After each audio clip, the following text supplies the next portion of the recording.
Hello, Gia here, and I'm so excited for a chat sphere on being seen with my dear soul sister, Melissa Robin. So she'll be tuning on here in a second. Here she is, right on time. Melissa and I have been friends for a while. We met in Costa Rica, have woven together both the turn of Costa Rica over and over the time. And so it's been really cool to see where we've both from. Hi. Hi, How are you? I'm good. How are you? Okay, hold on a second. Ooh, look at all these fancy filters. This one. Ooh, Oh, fancy. now I can hear you. So I wonder if nobody could hear me at the beginning. I How are heard you? you. Oh, I'm good. I'm so good. How are you? I'm doing really good. You look so glamorous as usual. I was gonna say you put on a whole bunch of nice black eyeliner. Just for you, baby. Nice cat eyes. Yay. Well, I'm so glad to chat with you live because we've spent so much time together IRL. Mm-hmm. Exploring and trashing the tires of rental cars and getting tents ripped into. And just in general, I don't know, creating art and pursuing creative endeavors and like bursting through the seams to become the selves we are today. Ta-da! There you are. Yes. I also have this mug that I have for you. It Oh my God. Yes. What does it say at the bottom? says fuck it. It's from a coffee shop in San Francisco called Four Barrel. So It's my cute. favorite cup. It's like, fuck it, just make art about it. Cheers. Cheers. Dee Yay. Mm. So, many of you who are watching probably have seen um, the epic red veil shots in Costa Rica that I've been using for pussy magic, and like any of the underwater photography I've ever done, and yeah, the temple body. Lots of the stuff in Costa Rica is all shot Hmm. by Melissa. Hmm. You're an amazing photographer, and I love working with you so much. Thank you. You're a muse for me, and yeah, it's such an honor to document your magic as well. So super grateful that we have this beautiful creative relationship. Something as I was musing on this, something I love about our relationship too is like we're not afraid to ask each other to collaborate on some of our like ideas we're not sure are gonna work. You're like, hey, do you want to go like swoop that LED hula hoop around by the stars and I'll see if I can catch it. You want to go get weird in the random pool down the street? Yeah. Or I'm like, do you want to take underwater pictures with me? And you're like, yeah, sure. Here's how you free dive. Here's some breathing techniques for that. Yeah, it's been really fun. Or you're like, here, wear this headdress. And I'm like, what happens if we fill Danyasa's pools with bright green silk? It's not leaking. It's fine. I hope Sophia's not watching this. I don't know what you're talking Uh, about. I'm just gonna have some more tea over here. Yeah, you know. What kind of tea are you drinking? This is a blend of like thrice brewed black tea with a bunch of Mmm, my nourishing blend on top. yummy. So it's like white Mm. clover I got in fields in New Orleans and lemongrass from New Orleans and nettles and catnip and red raspberry leaves and stuff. I think I still have a small bag of that that I've been like slowly rationing since the Oh last time I no. saw you. So I'll have to good. just send you more. Yeah. Yes, What are you so drinking? good. I'm drinking a mushroom blend with hazelnut coconut creamer and a little bit of cacao, not too much. Wow. Going for the sweet. A little sweet, you know. A little sassy. It's the holidays, so you know, gotta sweeten it up a little bit. A little maple Mm-hmm. syrup in here too. It's very Oh, creamy. It's delicious. that sounds really yummy. Hmm. I've mostly been into bitter tea. Mm, so good. Also not a surprise, is it? No, not at all. Yep. Yeah. Um, so Melissa. Gia. I wanted to ask you, um, to this chat really, and we both kind of mutually agreed upon how being seen has been really important in our lives, Hmm. and how kind of what we're both doing right now with our, do we call them careers? Yeah. With our careers is is kind of based around being seen. Hmm. Um, and I was also thinking back to you when I first met you, and you like came in super tomboy, like really unaware of your body, Hmm. actually. Hmm. And you were kind of like thwompy and frumpy around the kitchen in a way where you just like weren't super embodied. Hmm. And like 6 years ago, you're just like, you're like this ninja dancing through space with a camera, Hmm. and are so full into yourself. And still with blue hair, which I fucking appreciate. Yes.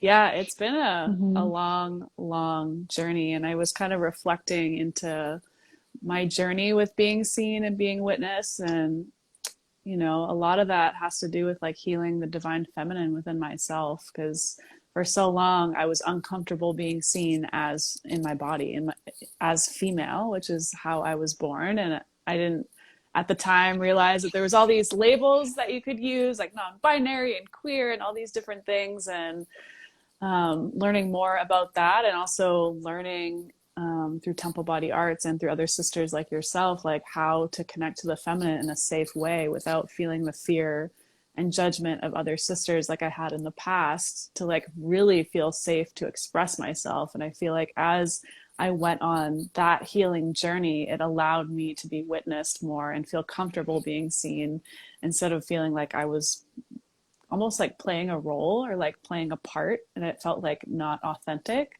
Right? It's like um prescribed gender roles almost. exactly. Actually, maybe exactly. Yeah. Exactly. Yeah, I was like, wait, this doesn't quite fit how I'm feeling. And then like even coming more and learning more about like queer culture and non-binary culture, and like feeling like, okay, I don't have to be, female or male. I can be Hmm. however the hell I want to express myself. I don't have to like fit in these little boxes, which made me feel actually a lot safer to express, because I didn't have to be in this box of like what society wanted me to be. Yeah. I mean, that's huge, right? Hmm. It like comes down to the basis, like the basic human needs. If there's only two outside of food, shelter, um, what's the other one?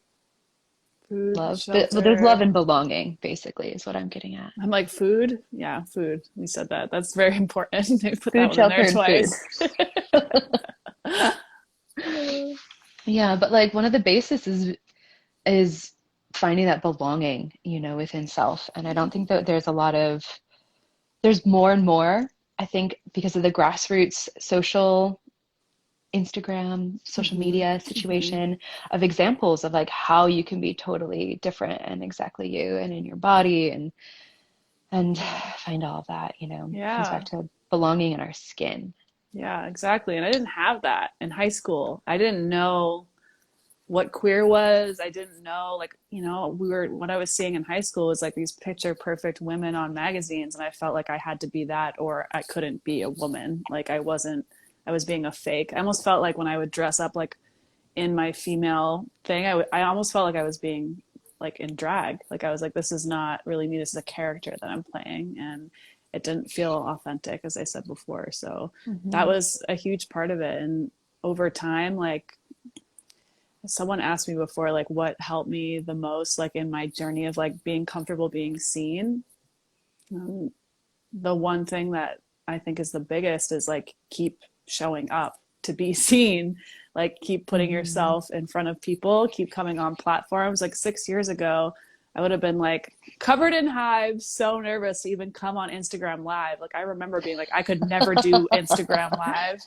And now I feel like very comfortable speaking on here because I'm, have found my authentic truth, and I'm, sharing my gifts, and that allows me to really be seen because I'm not fake. It's not like a mask anymore. It's like, it's actually who I am. And I'm not scared to fully express that anymore. When, 6 years ago, that would have been like, what? No. That was terrifying. It's not easy, especially when I they're, mean, yeah, it's not easy at all. yeah, Gosh, I'm imagining us doing this 6 years ago. yeah. I would have been like, We would have probably talked about like dressing recipes. yeah, exactly. Like, I'm really good at dressing salads. You are. I know. Pouring more tea. Mm. Cheers. I just dribbled it everywhere too. Yeah. I'm Um, curious. I have a question for you that just came up because, like, you're a performer. Is that something that always came naturally to you? Like, since you mm. were growing up, you were always like wanted to be seen and were like felt safe being in the spotlight, or is that something that you kind of developed over time or got more comfortable with over time? That's a really good Or were question. you born for the stage, baby? Well, I was born for the stage, darling. Okay, so I would say a little bit of both because Mm-hmm. some of my earliest memories are of my parents, my grandparents worked at the church. And so I Mm-hmm. would go to the church a lot on off days and like literally sneak into the sanctuary and dance up on the platform and like on the stage. And then my Yes. mom worked at a fine arts school, and I would also sneak into the theater or like dance. And I loved like being in the like on a stage, right? And I like didn't even really know what that meant. People weren't Yeah. really watching me. But my first recital was to Little Richard's Itsy Bitsy Spider as a jazz acro combo, and I was like 5. Cute. And I remember being this little thing and just seeing the stage lights and feeling so at home. Mm-hmm. And like feeling this belonging, right? If I want to bring it back there, belonging on stage. Mm-hmm. However, I think the journey to being comfortable on stage in my ever-changing body in Mm-hmm. dance tights, um, as well as starting to express my sensuality, uh, was a huge one. And then I was always on stage in group numbers, and I would have like Mm-hmm. short solos in there. But I loved doing solos, and like it was a thing also to allow myself to be seen on stage solo, and then later to be seen like in the deepening of my authentic self in the way that I am now. Because I'm like Mm-hmm. raw and real, and I'm gonna go be like a crazy absinthe fairy on a stage tonight. And I just dance and flow, and I'm super authentic. But like the roles that I would take on were like the Sugar Plum Fairy in high Mm-hmm. school, which is very pre-described, like Yeah. they give you my Yeah. costume, they give you your song, they give you your choreography, and then you do it at this point in the story. Um, and so I don't think at that point of my life at 16, I would have been comfortable dancing the way I do right now. Yeah. Like fully Um, expressing yourself in all of the ways, like through dance, through your costuming, through all your different forms of expression and art. Yeah. Yeah, my senior recital had a solo, my senior solo, where I tried to, yeah, it was like, I guess me finding my authenticity, and I was so self-conscious. I was so Mm-hmm. self-conscious. Yeah. And so it's it's a thing, right? Mm-hmm. It Um, definitely is. because you also didn't like to be in front of the camera for a really long time, but you loved taking pictures of others. Yeah, well, I like doing self-portraits because that felt like safe for me That's because I true. was like Hmm. seeing myself in a way, and that was actually like such a therapeutic tool for me to like see myself as art. And that's what I want Hmm. to do for other people now. I want them to see themselves as this embodied piece of art because everyone is a piece of art in their own beautiful and unique way. And Hmm. but yeah, for me to be like captured or photographed by another person, so much anxiety. I felt like really fake. I would get like really tight and just be like, It's just so awkward. And, you know, now it's a lot different because I've done it and I kept doing it. I still hire photographers at least every year and get photographs so that like I can get a taste. And, you know, when I did do this for the first time, I think like 5 years ago, a friend of mine asked if he could photograph me. And I really Mm. felt into like what it was missing and like what I need to feel supported. Like I need to thank the land and ground down and meditate first and like really have like music and dance involved in it so I can get into my body. Otherwise, I'm like blasting out of my body because I'm like so anxious and I'm like, I don't want to be in my body right now. Uh, Yeah. yeah, it's a thing. Being naked on stage for the first few times is like that for me, actually. Burlesque. That's kind of what brought me into burlesque was that feeling of being stripped down and seen, Mm-hmm. Like that's you like the know. ultimate vulnerability of being witnessed is like with nothing, no masks, no layers. And that actually reminds me, I was thinking of this earlier when this topic came up. A huge moment for me and really being seen, not just by like one on one or in like a small group of people, was actually performing with you for the first time at Envision, fire dancing. I think it was 3 years ago now, but Oh my gosh, it was I like three hadn't years been ago. on a stage since I was like, I think the last time I was 15 years old. And then I actually quit dancing and performing in gymnastics and karate as well because I got my anxiety like skyrocketed and I just couldn't handle it anymore. So that Oh was my such a gosh, we healing did moment. so good on stage. We slayed it. It was so beautiful. And like to be witnessed by like that many people was just like, it like snapped something in my brain. I was like, well, if I could do that, I can do anything, you know? I know, right? It is really, I mean, thousands of people and all your photographer friends. Mm-hmm. That were there to Like, top. capture it. And I was like, whoa, it was trippy. It was really, really cool to be on like that other side of being witnessed by so many, because that's definitely another level of like, yeah, being witnessed in like sister ceremony by your sisters and feeling really safe. And that being witnessed by another person being photographed, but then to be witnessed by like this mass amount of people is like a totally different thing, a totally different experience, Mm-hmm. which Mm. makes all the other things feel a lot easier. I'm saying fear exposure. If you're scared of being seen, like keep putting yourself in situations that you can be seen because that is what's going to help you grow the most. Mm. Yep. Mm. I like hearing you tell that story a lot. Oh, it was so good. Good times. Yeah, that was a lot of fun. Mm-hmm. Mm. Mm. That's really, I'm just, oh, here's a cat butt. Hello, kitty kitty. Hello, kitten. Pretty kitty. That's 11, the queen. Oh. Yeah. Um, but yeah, like being on huge stages it's a thing, you know? Like, I don't, especially now, like since the pandemic, I think that Envision was the last time I was on a, no, that's not true, but maybe a stage that big.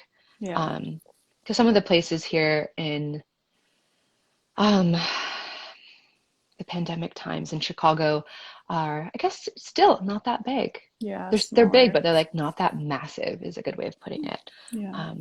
But that does really change how you show up, right? I guess Mm-hmm. 11's just gonna sit here and snuggle with me while I talk. Okay, cool. This is Cute. candid, right? It's candid.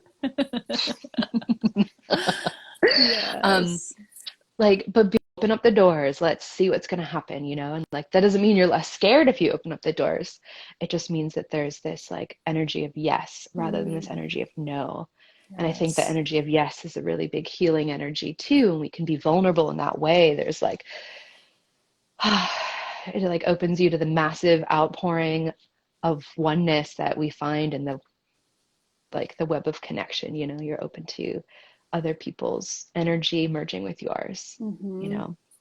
And I think actually, if I might relate it to your goddess sessions, I Oh. think that's why your goddess sessions are so incredibly healing too, is because you're investing in the time of a professional, you who are so good at space holding and so good at like allowing people now to be seen because you've gone through this journey yourself. Mm-hmm. Um, that like in the time of doing a photo shoot in front of the lens, like you're dedicating the whole moment, the whole hour to really like seeing this person and encouraging this person to be seen for who they are. And like that open vulnerability between two souls is so healing. Yeah, absolutely. And like giving someone that space for ritual to come through and for embodiment to come through, and like carving out that container for yourself. Like, this is my moment to tap into myself and to express myself in however I desire. And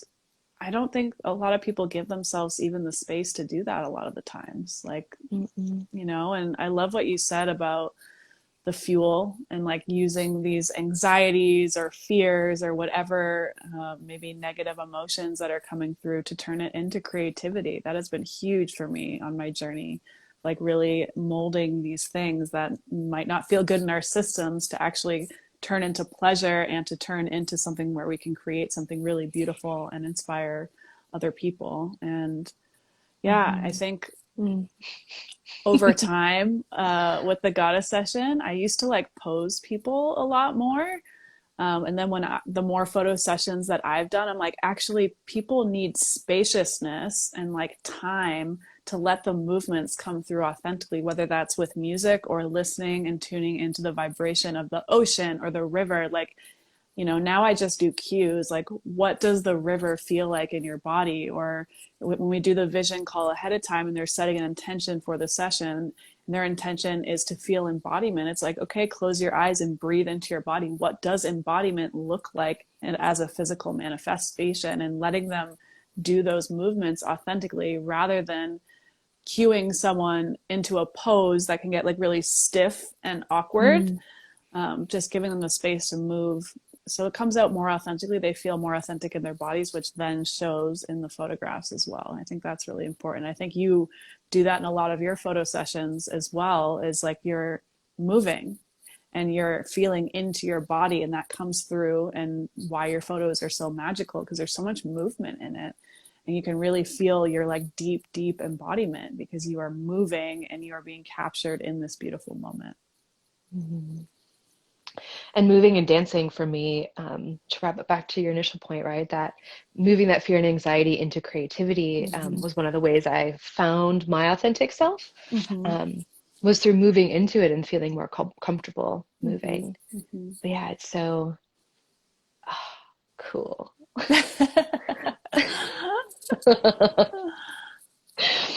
Sorry, there was a lot there. Okay, so I'm reading a couple books right now. I'm reading one on play, Mm. and um, I just started it, but it's like the science of the mind behind play. And I think that's so much it, like coming into this play, this imagination, this levity frequency, like what does the river feel like, and like playing with your body in real Mm-hmm. time can Mm-hmm. open up so many of those channels. And play is so important, but it's not productive. And like the whole reason we play is to feel and experience joy. And I Mm-hmm. think that is also probably the essence of being seen authentically, is to like experience that true joy of self Mm. outside of like any reason to, besides that it feels really good to be seen as yourself, and it feels like coming Yes. home.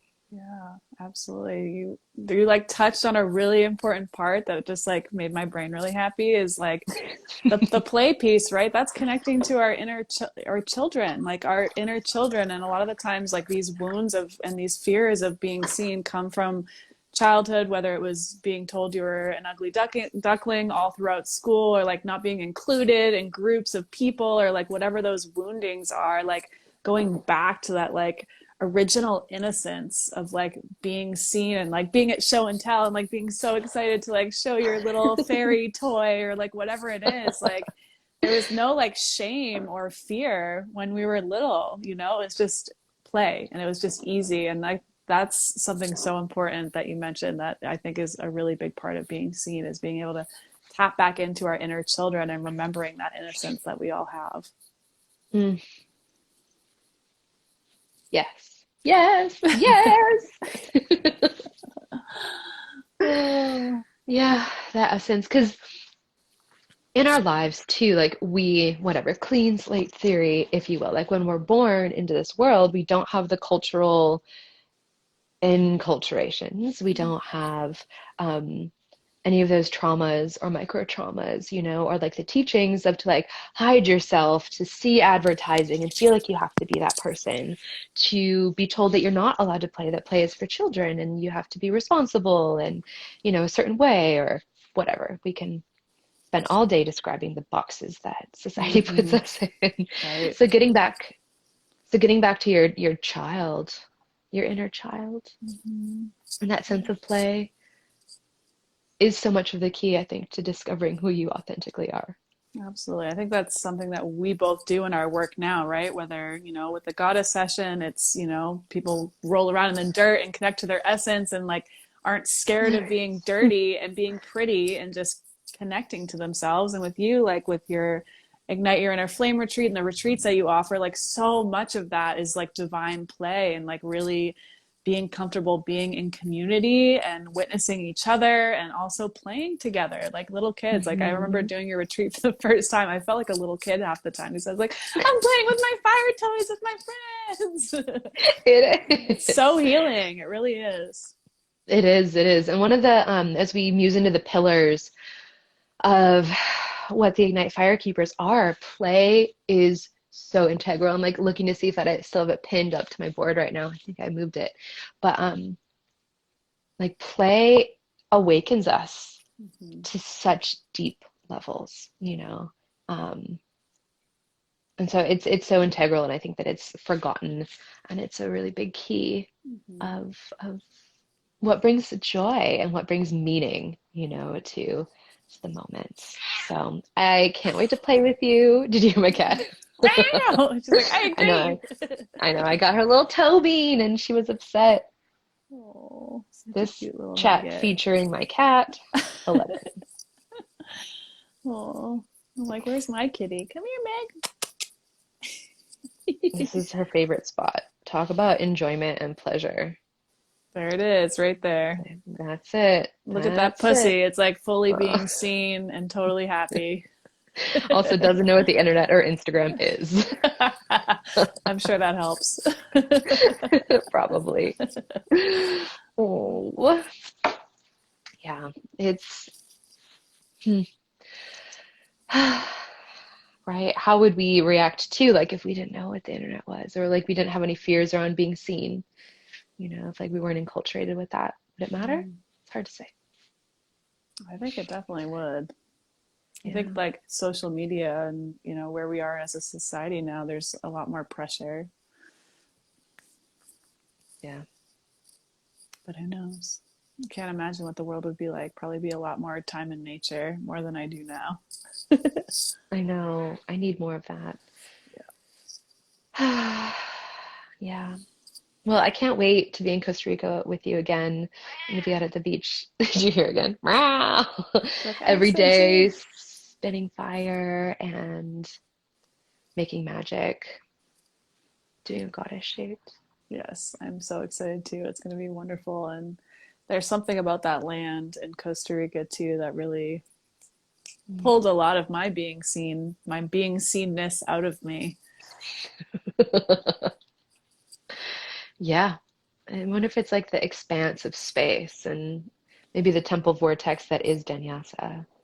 Definitely the mirrors and being seen in a mirror at Danyasa and a lot of Sophia's work and workshops with you and burlesque dancing and yeah, the space just in Costa Rica has this like, I don't know, has healed my divine feminine quite a bit. Wait, are you talking like burlesque dancing, like cage dancing? Oh Because we did yeah. that too. Yeah, just like the burlesque shows that you put together and like witnessing like you being so Yeah. comfortable being seen like just stripped down and like in your authentic self is this it's really really healing. Mm-hmm. Thanks. Thanks for Yeah. seeing that. Um, Rocky said she wants to come to Costa Rica soon. You should come to I Ignite. saw that. Is that Rock Your Prana? Yeah, you should come to Ignite. There's a couple of spots left. Woo woo. Um, hmm. I mean, I think in so many big natural landscapes, I feel so much more at ease. Like it strips down the eyes. Hmm. Being in Yeah. wilderness, I think. Yeah. And Costa Rica has so much of that. And yes, also Danyasa and all the things. Man, we have done some good woman, human. We have done some good burlesque shows in Hmm. that studio, huh? Yeah, absolutely. I remember that Hmm. specifically one of my favorites was that Valentine's Day one. Oh, when we made all the food Hmm. and Hmm. Bella was here. Yep, food and burlesque is straight to my heart. I think most of us. Yeah. Just now just talking about doing the burlesque stuff for clubs again. Oh, that's So exciting. I know Nice. they come together. And one of these days you're gonna have to make it to Chicago to come see a Pussy Magic show. Yeah, I hopefully will be this summer, so we'll see what happens. Okay. Oh. Well, I love you so much. Should we call it, move on? Any last thoughts about being seen, my darling? I would just say, yeah, once again, and anyone who's watching now, that if you were attracted to this and you have some sort of fear of being seen, then definitely keep showing up. And if it feels scary to do it alone, do it with a sister, do it with a friend, do it with someone until it feels good to do it on your own, and then do it on your own, and then do it on a stage, and then do it in the mirror, and just get out there if it feels scary, because the more you do it, the less scary it feels. Yeah, that's it. Yep. And I think to also just remind of the power of play Mm-hmm. and the deepening Absolutely. to authentic self. So if you feel those, like, I like to say that nervousness is excitement, the Mm. energy of excitement. And so if you can look at that nervous energy in being seen as excitement and then play with that, that can also be something. I know I keep petting my cat and she's not wanting to be touched, and it's really hard not to touch the soft purring thing in your lap. Don't touch my soft kitty. Don't touch my pussy. Oh my God, I knew this was going to be a very giggly one. Can't help it with you. I know. Yeah. Well, I love you so much. I love you. It was so nice to be on here with you and look forward to doing more of these in the future. It was super fun. Me too. And also, are you on your phone? Am I on my phone? Yes, I'm on my Huh. phone. Can you turn your phone around? I want to see where you are. Oh boy, yeah. Okay, let's see. Oh boy. Oh boy. Oh, Here's look at your little Christmas tree. Christmas altar, my office. There's a puppy, and then my kitty's in there. See if we can get a pussy Oh my shot. gosh, your puppy. Oh, look at those eyeballs. Hi, pretty lady. I mean, I don't know, pretty kitty. And then there's Poppy Oh with my rainbows. Oh Rainbow my gosh. puppy. How did you find a light flare on the Instagram Live? This is natural. I have a window coming in right here. I know, But I'm like, just saying you're yeah. amazing with light. That's I all. know. Like there's the kitty and the puppy. I've got a theme going on here. Oh yeah, look at those soft, I can black, show you one more thing furry over here. things. Ah! So we got the Gia altar over here. Oh my gosh, that's so cool. Yeah, it's like this is all you, this corner. Gosh, taking that giant tree, that was when we went to Corcovado, huh? Yeah, that was a And really fun shoot. yeah, and I was like, I'm gonna get naked by this tree, and there's so many snakes in there. You're everywhere. Look at you. Ah! Muse Ugh, Palace. But yeah, this is my office in here. It's kind of a mess, but that's where the magic happens. Do I viewing say it sessions looks, here and yeah, it looks like you work from home. yep, I definitely work from home. Yep. Probably rivaling my room right now, actually. I have, this is my little computer station where I sit. Mirror, tea. It's actually pretty clean. Laundry, gig bag for tonight. Oh, look, cats, body foam rolling station. Hey, I got that right here. Oh, Yeah. And then Rolla, I love you. costuming cabinet and then sewing station. You are set up and ready to go. Yeah, it's pretty good. And plants. And plants. Oh my And then this, God, this is the plant you gave me a oh long my time gosh. ago. Look how Oh, big it look, is now. look, there's his parent. Yeah. That I made It's another so baby big. recently that's still growing, but yeah. Oh yeah. Oh It's yeah. still kicking it for all those Sure is. years. Aw. Yay, I love it. When the plants, babies that I give out to the world, stay Yay. alive. Well, I love you so much. Mwah. Love you too. It was so good to be on here with you, and we'll talk soon. Same. And also, if you're watching, go follow Melissa. Her photography is incredible. Hey, thanks. Okay, bye. Bye. Love you.